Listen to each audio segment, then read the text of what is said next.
नारायणाय। ॐ नमो भगवते वासुदेवाय। श्रीमद्भागवत महात्म्य तृतीय अध्यायः भक्ति के कष्ट की निवृत्ति। तो आज मैं आप लोगों को श्रीमद्भागवत महात्म्य के तीसरे अध्याय का श्रवण करवाने जा रही हूँ। तो भागवत कथा को श्रद्धा भक्ति पूर्वक सुनिएगा एवं अपने हृदय में उतारिएगा, आत्मसात कीजिएगा। जय रघुनंदन, जय घनश्याम। तो नारद जी सनकादि ऋषियों की बात को सुनकर फिर उनसे कहते हैं कि अब मैं भक्ति, ज्ञान और वैराग्य को स्थापित करने के लिए प्रयत्नपूर्वक श्री सुखदेव जी के कहे हुए भागवत शास्त्र की कथा द्वारा उज्ज्वल ज्ञान यज्ञ करूँगा। सुखदेव जी द्वारा जो भागवत शास्त्र कहा गया है, उस भागवत शास्त्र की कथा से मैं उज्ज्वल ज्ञान का यज्ञ करूँगा। तो वे कहते हैं कि यह यज्ञ मुझे कहाँ करना चाहिए? हे सनकादि ऋषियों, आप इसके लिए कोई स्थान मुझे बताइए। आप लोग तो वेदों के परगामी हैं और इसीलिए मुझे इस सुशास्त्र की महिमा आप लोग सुनाइए। यह भी बताइए कि श्रीमद् भागवत की कथा कितने दिनों में सुनानी चाहिए और उसके सुनने की विधि क्या है, ये सारी बात भी आप लोग मुझे बताइए। तो नारद जी की बात को सुनकर फिर सनकादि ऋषि उनसे बोलते हैं कि हे नारद, सुनो, आप बड़े विनीत और विवेकी हैं। हम आपको ये सब बातें बताते हैं जो आप पूछे हैं कि भागवत शास्त्र कितने दिन सुनना चाहिए और कितने दिनों में सुनाना चाहिए। तो ये सारी बात हम आपको बताते हैं। और आपने जो स्थान पूछा है अब भागवत शास्त्र की कथा द्वारा उज्ज्वल ज्ञान यज्ञ करने का, तो वह स्थान भी हम आपको बताते हैं। हरिद्वार के पास आनंद नाम का एक घाट है। उस घाट में अनेकों ऋषि रहते हैं तथा देवता और सिद्ध लोग भी उस घाट में आते हैं, उस घाट का सेवन करते हैं, वहाँ रहते हैं। तो इस प्रकार भांति भांति के वृक्ष और लताओं के कारण वह घाट जो है बड़ा सघन है और वहाँ बड़ी कोमल नवीन बालू बिछी हुई है। उस घाट में एकदम नवीन कोमल बालू बिछी हुई है, रेत बिछी हुई है और वह घाट बड़ा ही सुरम्य और एकांत प्रदेश में है। वहाँ कोई शोरगुल नहीं है, कोलाहल नहीं है और वहाँ पर हर समय सुनहले कमलों की सुगंध आया करती है। तो उसके आसपास जो जंगली वन्य प्राणी रहते हैं, सिंह, हाथी, ये भी जो है अपने परस्पर विरोध को भुलाकर परस्पर विरोधी जीवों के चित्त में भी वहाँ वैरभाव नहीं रहता है। वहाँ सबके प्रति सबका जो है प्रेम का भाव रहता है, प्रीति का भाव रहता है, किसी के प्रति किसी का बैर नहीं है। तो इस प्रकार आप वहाँ पर बिना किसी विशेष प्रयत्न के ही ज्ञान यज्ञ आरंभ कर दीजिए। हे नारद जी, उस स्थान पर कथा में अपूर्व रस का उदय होगा, क्योंकि वह कथा कहने के लिए वह स्थान जो है उत्तम है और वहाँ पर जो है भक्ति भी अपनी आँखों के ही सामने निर्बल और जराजीर्ण अवस्था में पड़े हुए ज्ञान और वैराग्य को साथ लेकर वहाँ पर आ जाएगी। क्योंकि जहाँ भी श्रीमद् भागवत की कथा होती है वहाँ पर भक्ति आदि जो अपने आप पहुँच जाते हैं, भक्ति आदि जो है वे अपने आप ही पहुँच जाते हैं जहाँ श्रीमद् भागवत की कथा होती है। तो वह कथा कानों में, वहाँ जो है कानों में कथा के शब्द पढ़ने से ये तीनों तरुण हो जाएंगे, जो ज्ञान, वैराग्य और भक्ति निस्तेज होकर पड़े हुए हैं, अपना होश भुलाकर पड़े हुए हैं, बेहोश की भांति पड़े हुए हैं, वे जो हैं इस कथा के अमृत उनके कान में जैसे पड़ेंगे वैसे ही वे तीनों तरुण हो जाएंगे। तो सूत जी शौनक जी से कहते हैं कि इस प्रकार कहकर नारद जी जो हैं सनकादिक के साथ श्रीमद् भागवत कथामृत का पान करने के लिए वहाँ से तुरंत गंगा तट पर चले गए। जिस स्थान के बारे में सनकादि ऋषियों ने बताया उस स्थान पर जो है वे चले आए।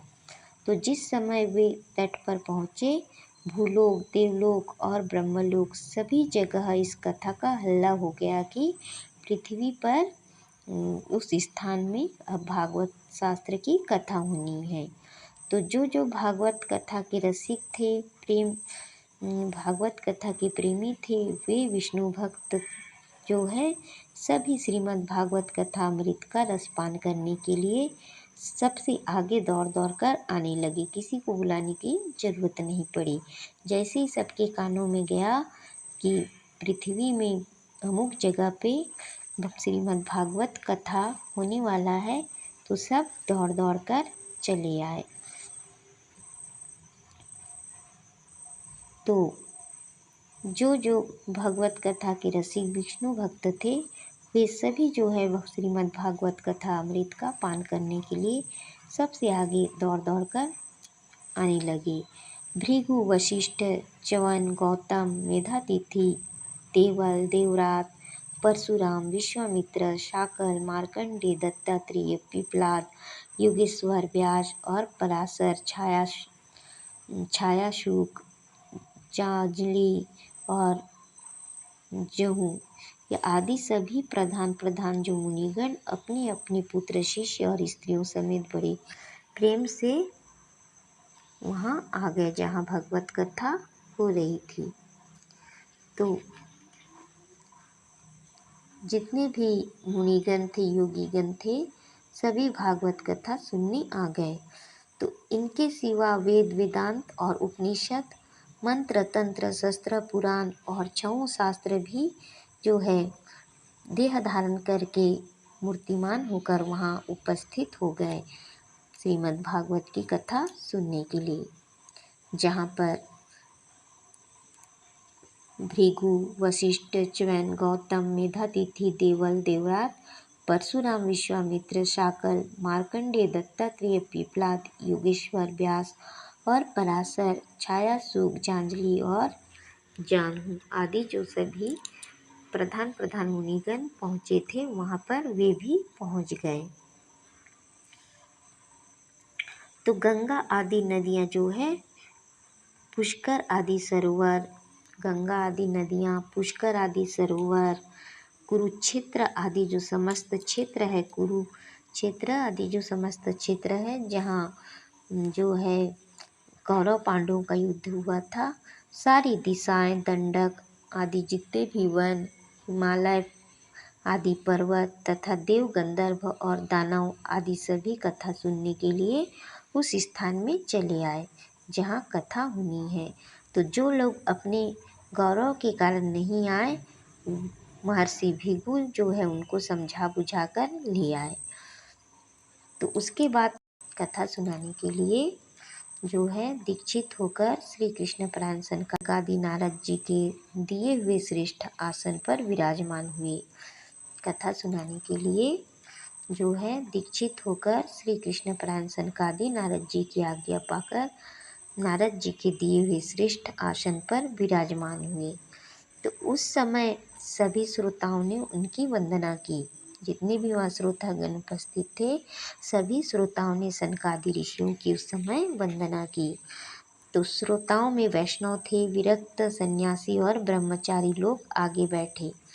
श्रोताओं में वैष्णव, विरक्त, सन्यासी और ब्रह्मचारी लोग जो थे वे आगे बैठे और उन सब के आगे नारद जी विराजमान हुए। तो इस प्रकार जो है एक और ऋषिगण, एक और देवतागण, एक और वेद और उपनिषद आदि तथा एक और जितने भी तीर्थ हैं वे सभी बैठे और दूसरी ओर स्त्रियां बैठी कथा सुनने के लिए। तो उस समय सब और जय जयकार, नमस्कार, शंखों का शब्द होने लगा और इस प्रकार जो है अबीर, गुलाल, खील एवं फूलों की खूब वर्षा होने लगी। कोई कोई देवश्रेष्ठ तो विमानों पर चढ़कर वहां बैठे हुए सब लोगों के ऊपर जो है कल्प वृक्ष का पुष्प बरसाने लगा। तो सूत जी शौनक जी से कहते हैं कि हे शौनक जी, इस प्रकार जब पूजा समाप्त हो गया, तब पूजा समाप्त होने पर जब सब लोग एकाग्र चित्त हो गए, तब सनकादि ऋषि जो हैं महात्मा नारद को श्रीमद् भागवत का महात्म्य स्पष्ट करके सुनाने लगते हैं। तो सनकादि मुनि जो है नारद जी से कहते हैं कि हे नारद जी, अब हम आपको इस भागवत शास्त्र की महिमा को सुनाते हैं, जिसे आप सावधान होकर सुनिए। इस भागवत शास्त्र की महिमा को सुनने मात्र से ही मुक्ति जो है मनुष्यों के हाथ लग जाती है, अर्थात मनुष्यों को मुक्ति प्राप्ति का मार्ग मिल जाता है। तो श्रीमद् भागवत की कथा का जो है सदा सर्वदा मनुष्यों को सेवन और आस्वादन करना चाहिए। तो इसके श्रवण मात्र से श्री हरि जो अखिल ब्रह्मांड नायक भगवान श्री हरि हैं, वे मनुष्य के हृदय में आकर विराजमान हो जाते हैं। तो इस ग्रंथ में, इस भागवत शास्त्र में जो है 18,000 श्लोक हैं और 12 स्कंध हैं और यह श्री सुखदेव और राजा परीक्षित का संवाद है। यह जो भागवत कथा है, श्रीमद् भागवत शास्त्र है, यह सुखदेव और राजा परीक्षित के बीच का संवाद का कथा है। तो यह भागवत शास्त्र ध्यान देकर आप सुनिए, तो इससे कल्याण होगा। तो यह जो भागवत शास्त्र है, तो इससे सभी का कल्याण होता है। सनकादि मुनि नारद जी से कहते हैं कि हे नारद जी, जब एक भागवत शास्त्र के अध्ययन से ही, श्रवण से ही मुक्ति हाथ लग जाती है, तो बहुत से शास्त्र और पुराण सुनने से क्या लाभ है? इससे तो व्यर्थ का भ्रम ही बढ़ता है। जितने शास्त्र और पुराण सुनेंगे, पढ़ेंगे, उतना ही भ्रम बढ़ेगा। तो मुक्ति देने के लिए तो एकमात्र भागवत शास्त्र ही पूरे त्रिभुवन में गर्जना कर रहा है, गरज रहा है।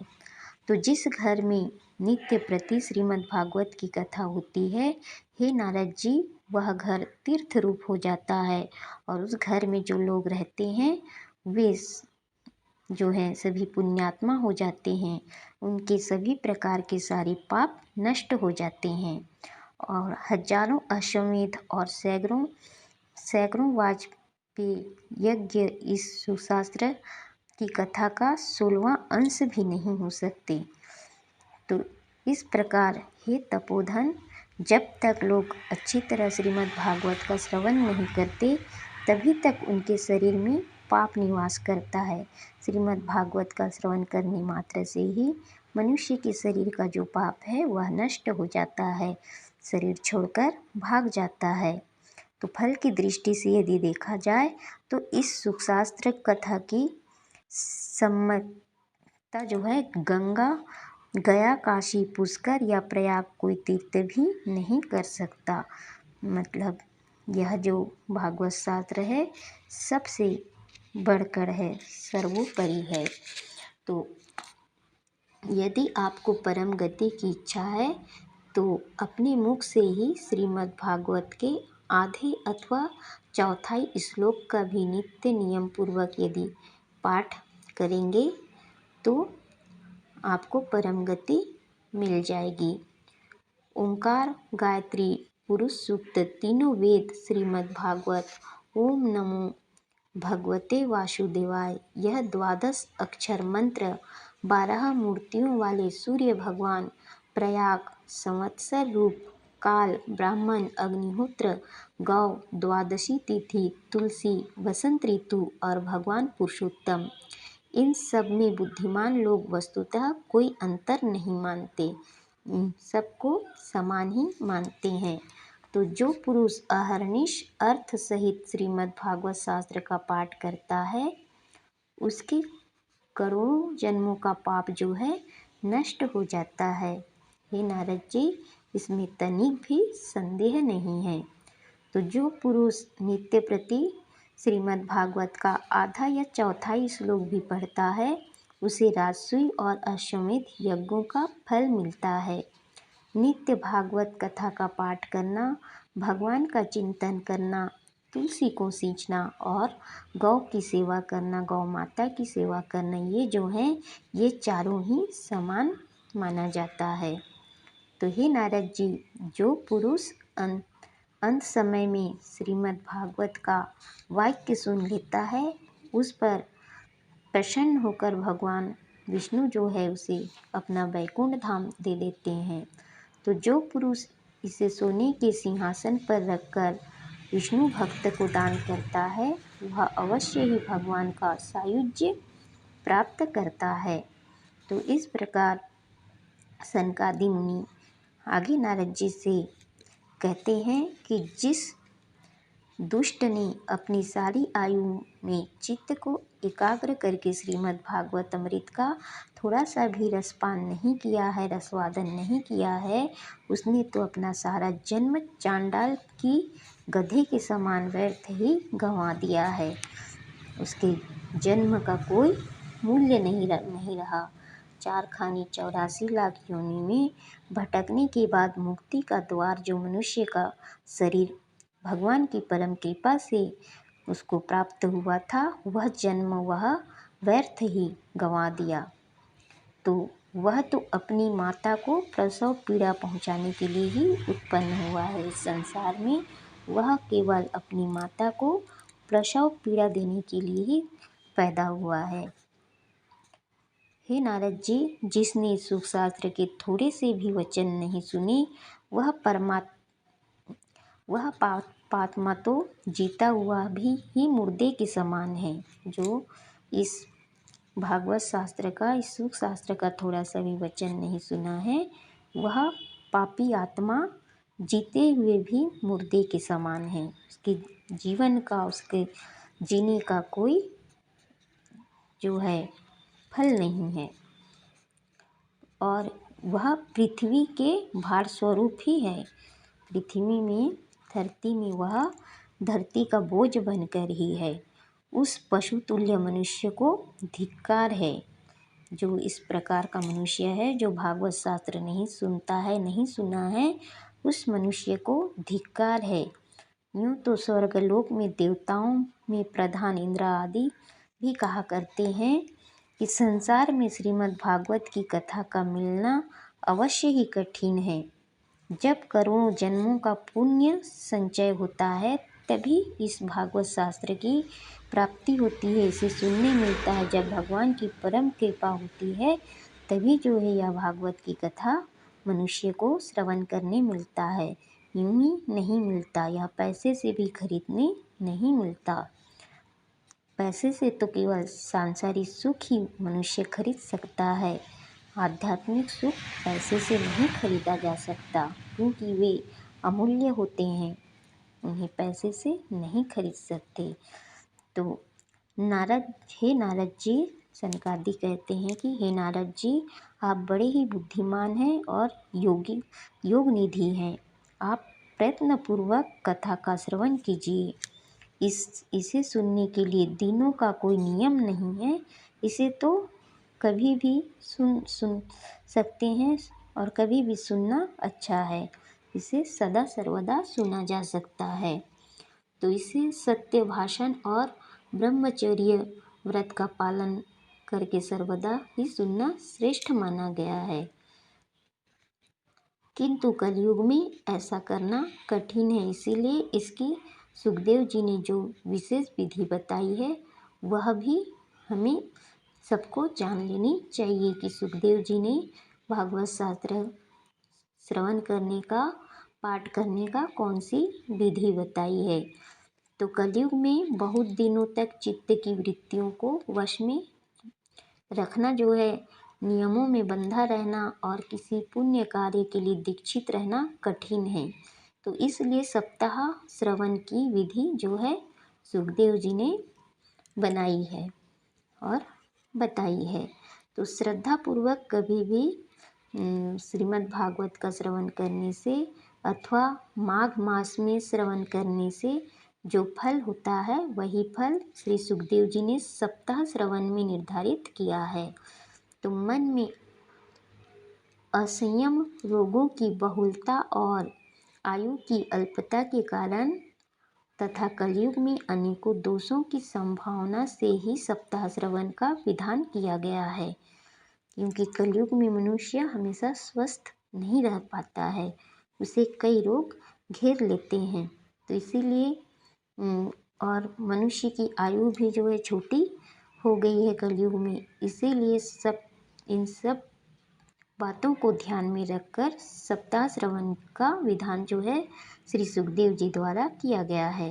तो जो फल तप, योग और समाधि से भी प्राप्त नहीं हो सकता, हे नारद जी, वह सर्वांग रूप में सप्ताह श्रवण से सहज ही में मनुष्य को मिल जाता है। तो सप्ताह श्रवण यज्ञ से बढ़कर है और व्रत से भी बढ़कर है, तप से कहीं बढ़कर है यह सप्ताह श्रवण। तो तीर्थ सेवन से तो सदा ही यह बड़ा है, योग से भी जो है यह सप्ताह श्रवण बढ़कर है। तो यहाँ तक कि ध्यान और ज्ञान से भी यह श्रीमद् भागवत कथा का सप्ताह श्रवण बढ़कर है। तो इसकी विशेषता का हे नारद जी हम कहाँ तक वर्णन करें, यह तो सभी से बढ़ चढ़ कर है। तो सौनक जी फिर पूछते हैं सूत जी से कि हे सूत जी, यह तो आपने बड़े आश्चर्य की बात कही है। अवश्य ही यह भागवत पुराण योगवेत्ता ब्रह्मा जी के भी आदि कारण श्री नारायण का निरूपण करता है। ब्रह्मा जी के भी जो आदि कारण है श्री अखिल ब्रह्मांड नायक भगवान श्री नारायण, उनका निरूपण करता है। परंतु यह मोक्ष की प्राप्ति में ज्ञान आदि सभी साधनों का तिरस्कार करके इस युग में उससे भी कैसे बढ़ गया है, यह बात हमें समझाकर बताइए। इस प्रकार जो है सौनक जी सूत जी से पूछते हैं। तो सूत जी फिर सौनक जी से कहते हैं कि हे सौनक जी, जब भगवान श्री कृष्ण इस धराधाम को छोड़कर अपने नित्य धाम को जाने लगे, तब उनके मुखारविंद से एकादश स्कंद का ज्ञान उपदेश सुनकर भी उद्धव जी ने उनसे फिर पूछा। तो उद्धव जी श्री कृष्ण जी से पूछते हैं कि हे गोविंद, अब आप तो अपने भक्तों का कार्य करके परम धाम को पधारना चाहते हैं, किंतु मेरे मन में एक बड़ी चिंता है, उसे सुनकर आप मुझे शांत कीजिए, मेरी चिंता को दूर कीजिए। तो उद्धव कहता है कि अब घोर कलिकाल आया है, हे भगवान, हे गोविंद, अब घोर कलिकाल आया है, ऐसा ही समझिए। तो इसलिए संसार में फिर अनेकों दुष्ट प्रकट हो जाएंगे। आपने तो सारे दुष्टों का नाश किया है, लेकिन अभी फिर कलयुग आने वाला है या आया ही समझिए। तो इसमें फिर से बहुत सारे दुष्ट प्रकट हो जाएंगे, पैदा हो जाएंगे। तो उनके संसर्ग से जब अनेकों सत्पुरुष भी उग्र प्रकृति के हो जाएंगे, तब उनके भार से दबकर यह गोरूपिणी जो पृथ्वी है, गौ माता के रूप में जो ये पृथ्वी है, वो किसकी शरण में जाएगी, यह बताइए। हे कमल नयन, मुझे तो आपको छोड़कर इस पृथ्वी की रक्षा करने वाला कोई दूसरा दिखाई ही नहीं देता। तो इसलिए हे भक्त वत्सल, आप साधुओं पर कृपा करके यहाँ से मत जाइए, आप यहीं रुक जाइए। हे भगवान, आपने निराकार और चिन्मात्र होकर भी भक्तों के लिए ही तो यह सगुण रूप धारण किया है। हे गोविंद, आप निराकार और चिन्मात्र होकर भी सिर्फ भक्तों के लिए ही यह सगुण रूप जो है आप धारण किया है।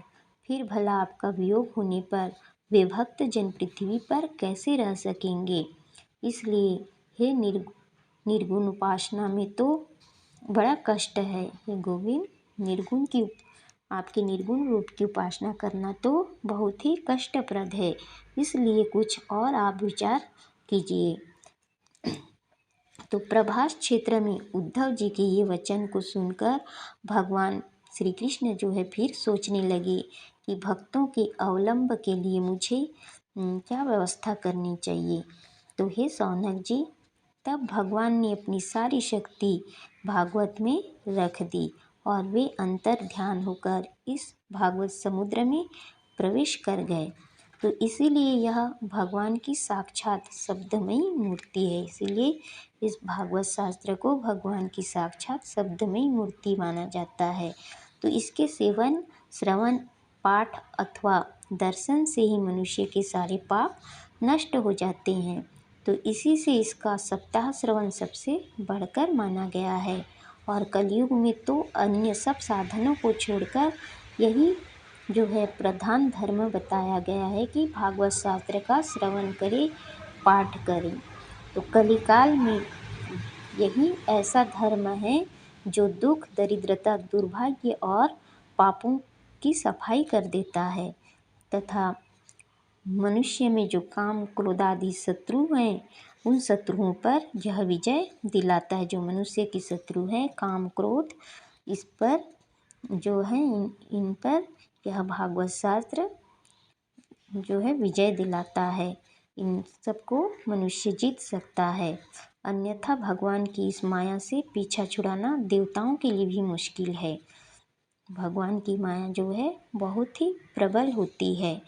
तो मनुष्य तो इसे छुड़ा ही कैसे सकता है। देवताओं के लिए भी जो माया को छुड़ाना कठिन है, उससे साधारण मनुष्य कैसे छुड़ा सकते हैं। उससे मनुष्य अपना पीछा कैसे छुड़ा सकता है।